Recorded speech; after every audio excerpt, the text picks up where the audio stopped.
اور Pakistan super league کا پہلا میچ اسلام آباد یونائٹڈ کے نام پنڈی اسٹیڈیم میں لاہور قلندرز کو عبرتناک شکست ہوئی۔ اسلام آباد یونائٹڈ نے لاہور قلندرز کا 140 رنز کا ہدف 2 وکٹوں کے نقصان پر 18ویں اوور میں پورا کر لیا۔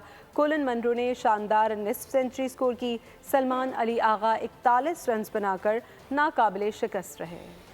پاکستان سپر لیگ سیزن 10 کا آغاز افتتاحی میچ میں اسلام آباد یونائٹڈ بازی لے گیا۔ لاہور قلندرز کو شکست کا سامنا۔ کولن منرو اور سلمان علی آغا نے لاہور قلندرز کے بالرز کا بھرکس نکال دیا۔ اسلام آباد یونائٹڈ نے ٹاس جیت کر پہلے لاہور قلندرز کو بیٹنگ کی دعوت دی۔ لاہور کی ٹیم شروع ہی سے مشکلات کا شکار رہی۔ فخر زمان 1 اور محمد نعیم 8 رنز بنا کر آؤٹ ہوئے۔ عبداللہ شفیق نے 66 رنز کی شاندار اننگز کھیلی۔ ان کے علاوہ کوئی بھی کھلاڑی اچھی کارکردگی نہ دکھا سکا۔ لاہور قلندرز کی پوری ٹیم 139 رنز پر ڈھیر ہو گئی۔ جواب میں اسلام آباد یونائٹڈ نے 140 رنز کا ہدف بآسانی حاصل کر لیا۔